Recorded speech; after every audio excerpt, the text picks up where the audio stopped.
Are people afraid of you, Beth? Uh-huh. Who's afraid of you, Beth? John. Your brother. And what is your brother, why is your brother afraid of you? Because I hurt him so much. Mm-hmm. Okay. And what, at nighttime, what do your parents do to your door? Lock it shut. Why do they lock it shut? Because they don't want me to hurt John. Right. And they're kind of afraid of hurting John? Of you hurting John? Mm-hmm. Okay.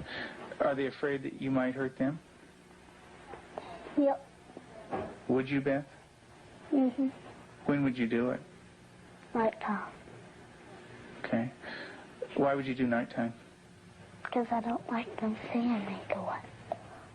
But they can feel me do it. Mm-hmm. And what would you do to him, Beth?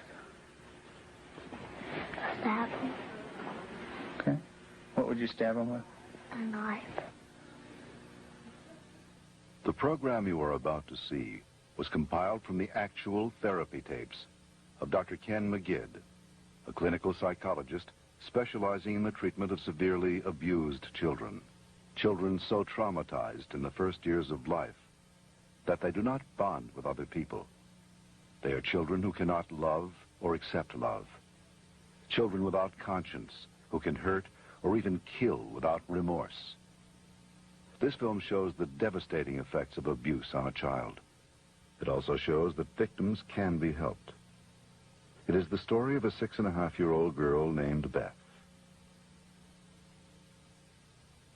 Do you ever stick pins in people? Mm-hmm. Who? My brother. Okay. Do you do it a little bit or a lot? A lot. Okay. And what are you trying to do to your brother?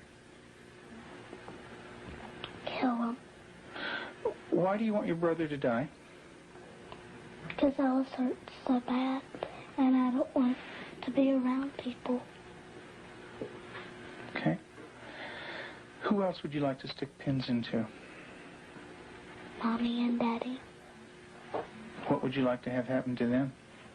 Die. Jesus couldn't have lived to save Israel, yet he chose to die to save the world. Tim is the minister of a small Methodist church in the South. He and his wife Julie have been married for 12 years. Unable to have children of their own, they decided to adopt. In February of 1984, they received a call from the Department of Social Services telling them they had 2 children available for adoption. They were told that Beth, 19 months old, and her brother Jonathan, 7 months old, were normal and healthy. We did not need children to make our lives complete. We felt secure in ourselves and secure in our relationship, but we wanted to share that with somebody else. And we felt like we had a lot to pass on to a child, and that was what we really wanted to do. And when the phone call came, it was like, at last it's here. And it seemed like a miracle. It had happened so quick. We'd heard of couples having to wait 5, 10 years on a child, and here we had 2 young children. It was like the answer to our dream. Their dream became a nightmare when they realized that Beth and Jonathan had severe emotional problems. We had the kids with us, Beth and her younger brother John, for probably a couple of months until we began to learn something about their background and their past. And when we learned it, some things seemed to fall in place about her behavior and John's behavior. From several sources, we discovered that they didn't have enough food to eat. That perhaps even Beth went all day maybe with just a box of Kick cereal.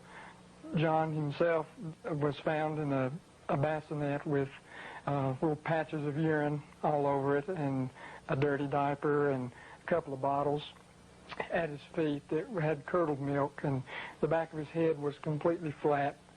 The front of his head had bulged out, and at 7 months he couldn't raise his head, couldn't roll over. He was just had no stimulation, and we we think perhaps that it happened to Beth, and it wasn't very long until she began showing some signs of perhaps even some abuse.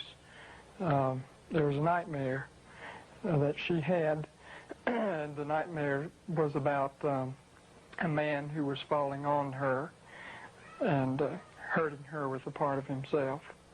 Tell me about your birth father. What was that nightmare like? When he touched my vagina Okay. until it bled, hurt it a lot until it bled, and wouldn't feed me a lot. He'd hit on me, wouldn't be very nice to me. How old were you? 1. And in your nightmare, what happens? I get real scared. Where are you in the nightmare? What happens in the dream? I'm in the house, upstairs. And then what happens then? When he comes upstairs and, hurt. How do you feel when you talk about this? Scared. Like, Where's your birth father? What's he doing? he's right there, and there's his hand. His hand's right there. Where? Right there.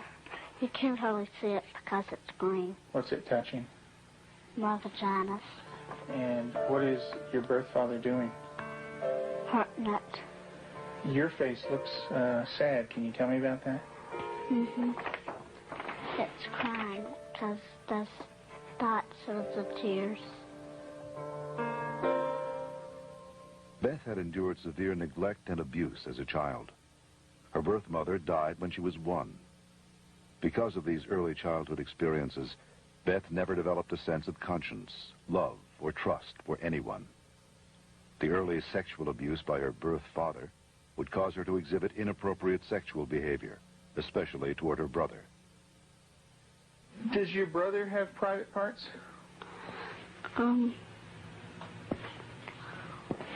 Yeah. Yeah. What is his private parts? Penis and butt. And what do you do with your brother with his private parts, Beth? I heard it. Tell me about it. What do you do? Now, I pinch it, squeeze it, kick it. When you do things to your brother's private parts, what does he say? Stop. Okay, tell me that. Well, he says stop, but I don't stop. Do you hurt him? A lot. Okay. And would you like to do that to other boys?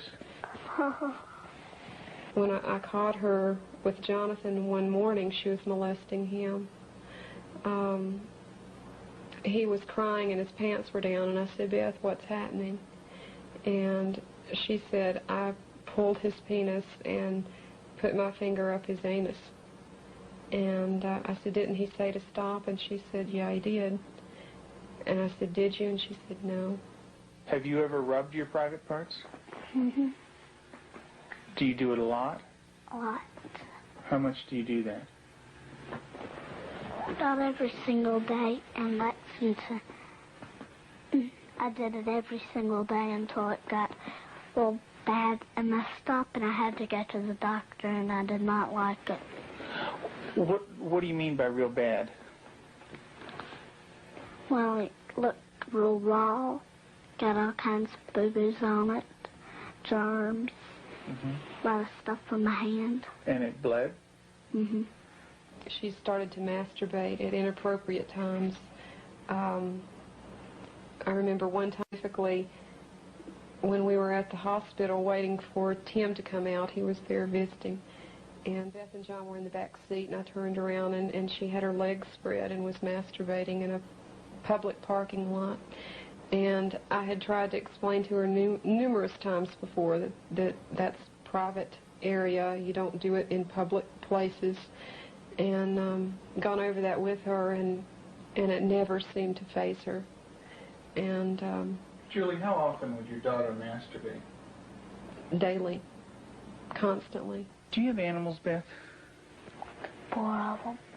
Can you tell me their names? Clyde, Shuggy, Darcy, and Annie. And Daddy said a day ago that there was a stray cat who did not have a home, so Daddy was taking care of it and took it to the vet when he had his flight to go. And what do you do to the animals, Beth? Stick them with pins. Do you stick them a little bit or a lot? A lot. What are you trying to do to the animals, Beth? Kill them. What do they do when you stick them with the pins? Well, Annie cries. She's a dog. She got baby birds down out of the nest, and we thought maybe she was just curious. So we explained that she could hurt them, put them back, and went through a whole sitting down and talking to her about the problem of it. And the next day we went out to check the baby birds, and they were on the ground dead with their necks broken. Let's talk about what happened once when you were smaller, when you found some baby birds in a tree. What did you do then? I took them out. Mm-hmm. And what did Mom say to you? That the mother will not come back if somebody touches her baby. Mm-hmm. Are the baby birds kind of small? Can you describe them for me? Well, they don't have their eyes open, but they can hear me, and they look up. Are they kind of helpless? Little baby birds? Can they fly? No. Can they run away?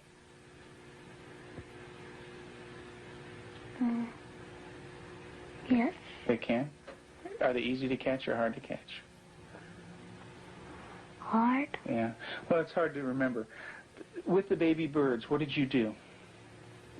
Took them out of the tree. And what did you do with them? Played around too rough.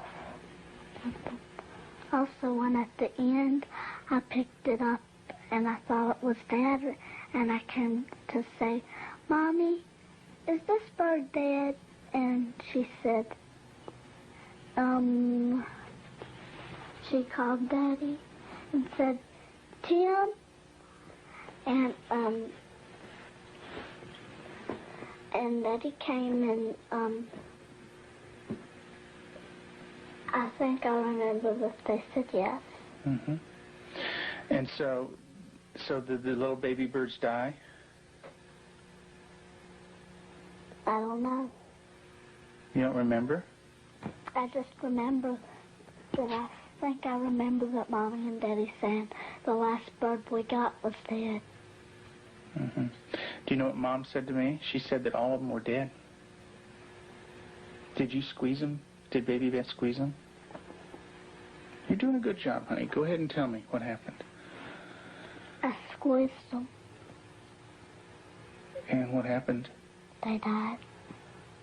But this kind of aggression at our animals, and even at our brother Jonathan, was beginning to grow to such an excess that our life was miserable at home. John would cry in the mornings and say his stomach hurt. For the longest time, we thought maybe this child has some problem with his intestinal area, or maybe he has allergies, and so we tried to get all that checked out. Come to find out, Beth was coming out of her room and hitting him in the stomach. And so as a last resort, just to protect him, we had to tie our door shut. So I guess for the last 3 or 4 months now, we've had to tie her in at night, sort of barricade her. The repercussions of Beth's tragic childhood led to uncontrollable rage. Despite the love and nurturing of her adoptive parents, she took this rage out on herself, on her brother, and on them. her acts of violence became more and more cruel and frightening. Well, I noticed several, like paring knives in the kitchen, missing. And my first thought was Beth.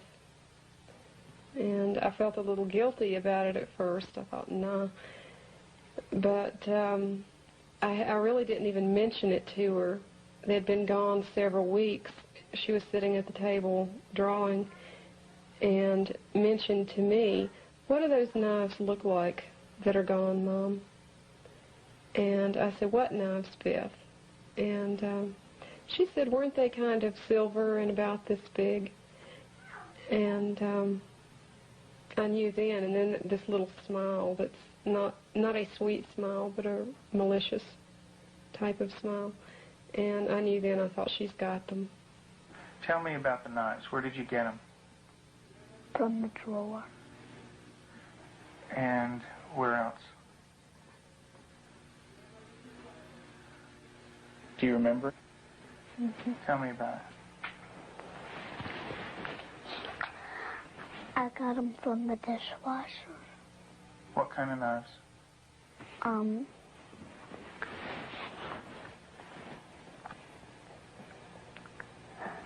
Big sharp ones. And what do you want to do with those knives? Kill John and Mommy with them, and Daddy. And when Mommy asks you about where the knives are, what do you say? I don't know where they are. What did you think she might do with the knives? My first thought was Jonathan. And the reason we thought that was that by this time, she had tried to kill John on several occasions and openly admitted that. In the basement, she was hitting his head against a cement floor. I heard his screams and ran down and had to literally pull her hands off, and she looked wild-eyed. Did you get real mad at him? Did you hit his head real hard? Tell me about it. How many times did you do it? A lot? Mm-hmm. What was the floor like? Cement. And what happened to your brother? Tell me about it. His head hurt real bad, but his chin, he had to have stitches in it. Could you stop? Use your words, Beth. No. Okay. What was your brother doing when you were doing this? Playing with the toys. Okay. Was he asking you to stop when you were doing it? What was he saying? He was saying, "Beth, stop." And what did you do? I didn't stop. I just kept on hurting him. What were you thinking when you were doing that? Thinking of killing him. How did you stop? What made you stop?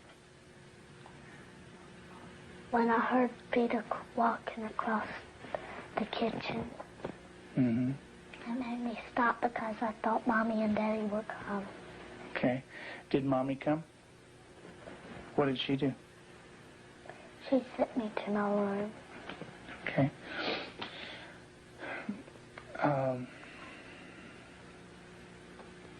And what if Mom didn't stop you? What would you have done? Kept on doing it. And what about... After evaluating the extent of Beth's psychological problems, Dr. McGidd felt that for the well-being of the family, Beth needed to be temporarily separated from them. In April of 1989, her parents brought her to a special home with an expert at raising children with early attachment disorders, especially children who are dangerous to themselves and others. I have children that have killed numerous times. Cold-blooded family members, neighbor children killed them. And they can do it. Makes my blood run cold just thinking about 9 years old. People don't think a 9-year-old is capable of cold-blooded murder, but they are. That attachment break does severe damage to the heart, the ability to care and the ability to love. they don't care and they don't love, they're capable of anything. We're very strict about everything. Everything is completely monitored. We take complete control because a child who's unattached does not trust. And because they don't trust, they don't allow anybody to be boss of them. So we take complete control. They are not boss of anything. They have to ask to get a drink of water. They have to ask to go to the bathroom. They have to ask to leave our sight. Part of that is because we cannot trust them because of the damage that they've done before.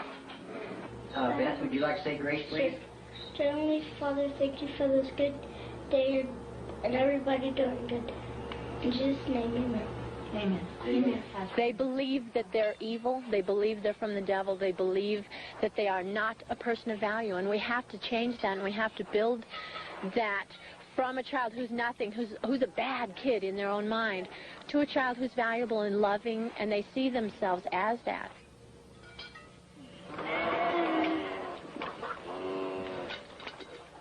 You don't have to bite this. When they do a chore well, we can say, you did a good job, you're a good worker. And then it just builds that self-esteem little by little so that they change the way that they see themselves.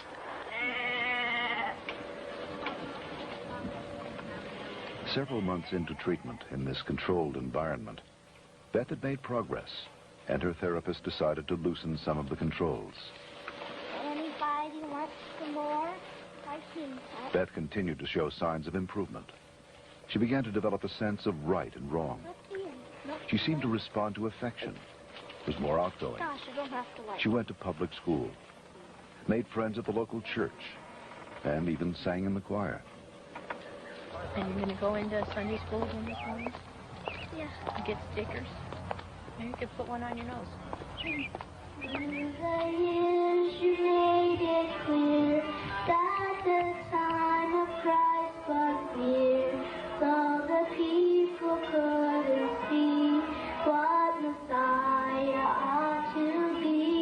So your word contained the plan. They just could not understand. That's Elijah. Mm-hmm. Yeah, it's a beard. See his beard. There's his nose, and that's his... Oh, I see. Yeah, see his beard is kind of flowing in the wind and everything. Elijah taken up into heaven, the fiery chariot. Huh? Well, that's Elisha. That's the other prophet that took Elijah's place. And he was left, and there's Elijah, you know. And he learned about sheep, and the Lord is my shepherd. Mm-hmm. March 3rd, you just got that yesterday, huh?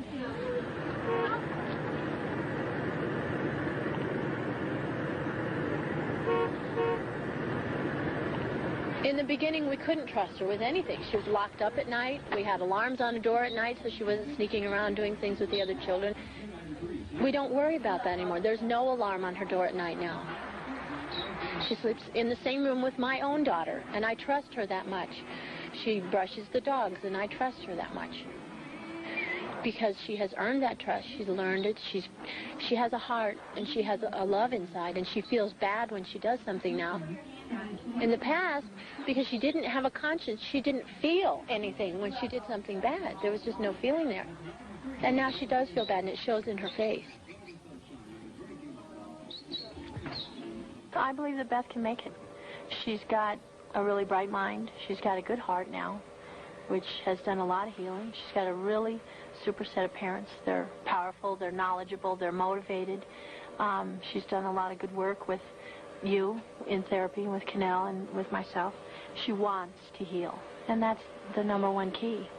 And she wants to heal because she has a family that really cares about her, and she wants to be with them. Do you know where that anger came from? That's when my dad hurt me. I had it all inside, and I remembered it, and I started doing it. And what did that do when it was inside you? It made me want to hurt people really bad. And who did you hurt? My brother, my mom and dad, and animals.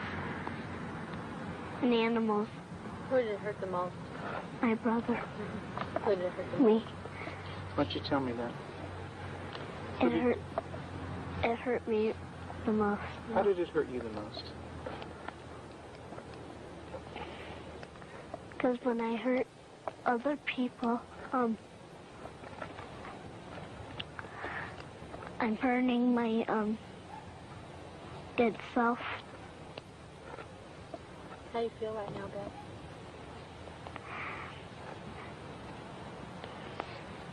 Sad. It's kind of tough to talk about, isn't it? Yes. It is. Beth gave her last interview for this film in December of 1989. Although she had made progress, she would still need extensive therapy. Not all abused children are as deeply scarred as Beth, but all abused children suffer a profound hurt for the rest of their lives. The road to recovery is long and hard for the abused child. There are more than 1 million new victims of child abuse in America every year.